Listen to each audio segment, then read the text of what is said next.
17वीं शताब्दी में भारतीय उपमहाद्वीप पर एक नई शक्ति का आगमन हुआ, the British east India company. 1600 में स्थापित यह कंपनी मसालों, वस्त्रों और अन्य विदेशी सामानों के व्यापार की मामूली महत्वाकांक्षा के साथ आई थी। भारत अपने विशाल संसाधनों और समृद्ध बाजारों के साथ इन शुरुआती यूरोपीय व्यापारियों के लिए बहुत आकर्षण रखता था। मुगल साम्राज्य हालांकि अभी भी दुर्जय था, लेकिन गिरावट के लक्षण दिखा रहा था। इसने महत्वाकांक्षी कंपनी को एक अवसर प्रदान किया। ईस्ट इंडिया कंपनी ने प्रमुख तटीय शहरों में व्यापारिक पद स्थापित किए। इनमें कलकत्ता, मद्रास और बॉम्बे शामिल थे। प्रारंभ में कंपनी का ध्यान वाणिज्य पर ही रहा। हालांकि जैसे जैसे इसका प्रभाव बढ़ता गया, वैसे वैसे इसकी महत्वाकांक्षाएं भी बढ़ती गईं। कंपनी ने अपनी सैन्य शक्ति का दावा करना शुरू कर दिया। अक्सर स्थानीय शासकों को एक दूसरे के खिलाफ खड़ा कर दिया। इस क्षेत्र में पैर जमाने के लिए यह एक चालाक रणनीति थी। इसी दौर में ब्रिटिश प्रभुत्व के बीज बोए गए थे। कंपनी की शुरुआती सफलता का श्रेय कई कारकों को दिया जा सकता है। वे एक अच्छी तरह से वित्त पोषित और संगठित संस्था थे। उनकी नौसैनिक श्रेष्ठता ने उन्हें तटीय व्यापारिक केंद्रों तक पहुंचने और उन्हें नियंत्रित करने में एक अलग फायदा दिया। इसके अलावा भारत का खंडित राजनीतिक परिदृश्य अपनी कई प्रतिद्वंद्विताओं और संघर्षों के साथ उनके हाथों में चला गया। ईस्ट इंडिया कंपनी ने इन विभाजनों का अपने लाभ के लिए शोषण किया। इसने अनुकूल व्यापार समझौतों को सुरक्षित किया और अपने प्रभाव क्षेत्र का लगातार विस्तार किया। जो एक विशुद्ध रूप से व्यावसायिक उद्यम के रूप में शुरू हुआ था, वह धीरे धीरे एक राजनीतिक शक्ति में बदल रहा था।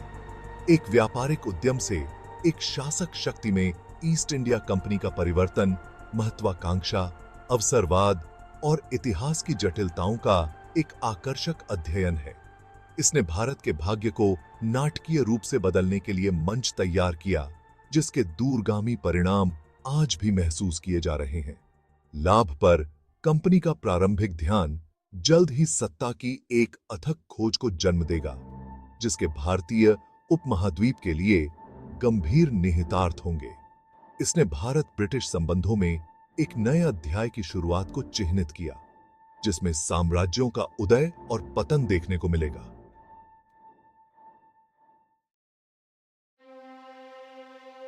सत्रह में लड़ा गया प्लासी का युद्ध ब्रिटिश भारत के इतिहास में एक महत्वपूर्ण क्षण के रूप में खड़ा है। इस निर्णायक लड़ाई ने भारत में एक व्यापारिक निगम से एक प्रमुख सैन्य शक्ति में ईस्ट इंडिया कंपनी के परिवर्तन की शुरुआत को चिह्नित किया।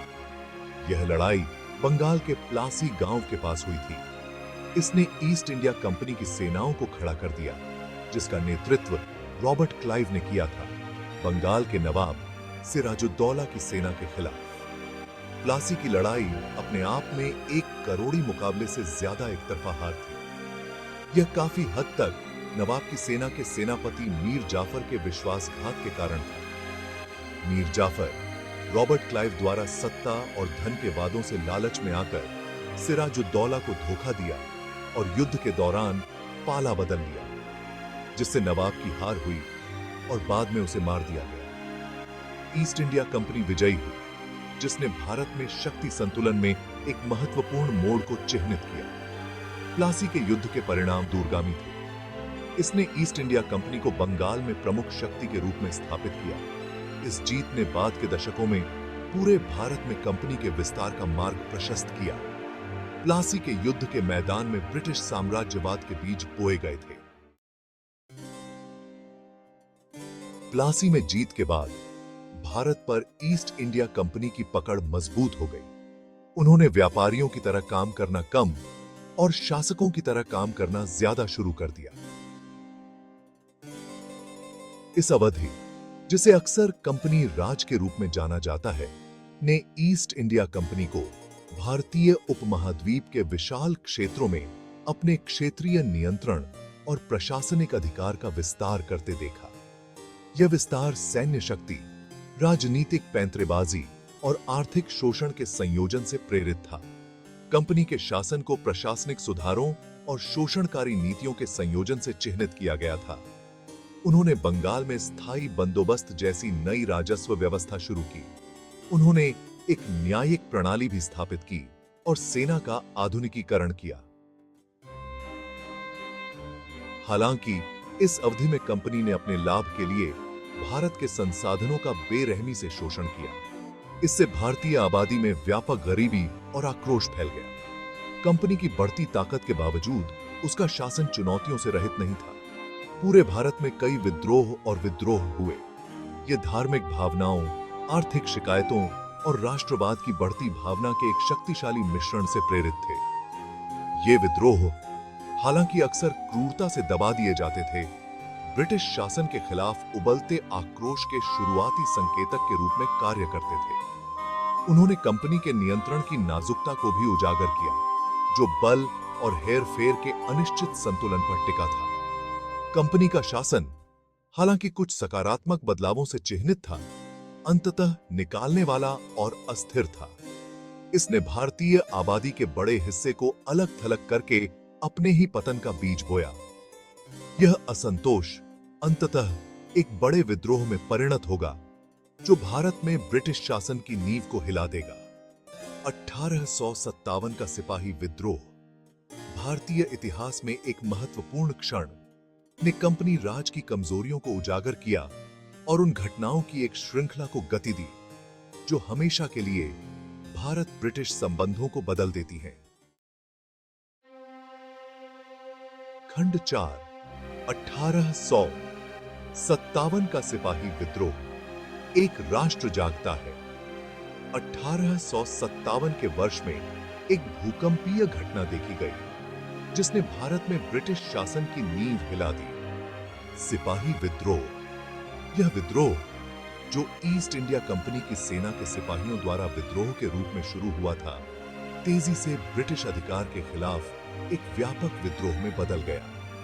इसने उत्तर और मध्य भारत के बड़े हिस्से को अपनी चपेट में ले लिया और औपनिवेशिक शासन के खिलाफ प्रतिरोध का प्रतीक बन गया। विद्रोह के लिए तत्काल ट्रिगर विवादास्पद एनफील्ड राइफल कारतूसों की शुरुआत थी।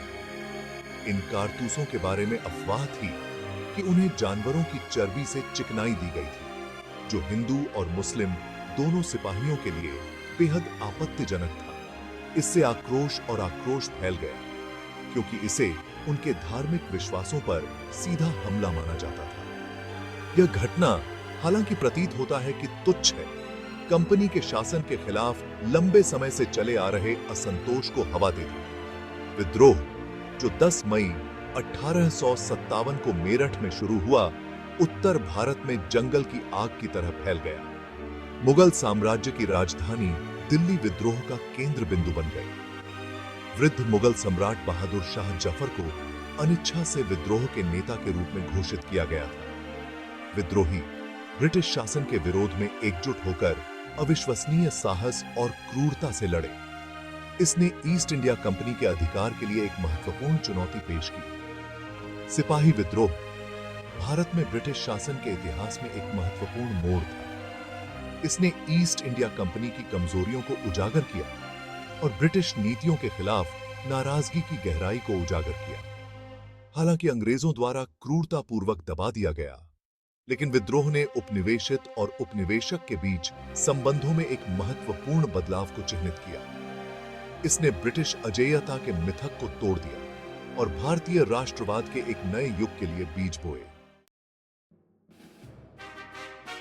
खंड 5 क्राउन ने नियंत्रण संभाला, ब्रिटिश राज की सुबह।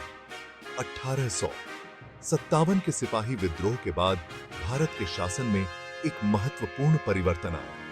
ब्रिटिश क्राउन ने ईस्ट इंडिया कंपनी के शासन की अस्थिरता को पहचानते हुए कंपनी को भंग कर दिया और भारतीय उपमहाद्वीप पर सीधा नियंत्रण कर लिया।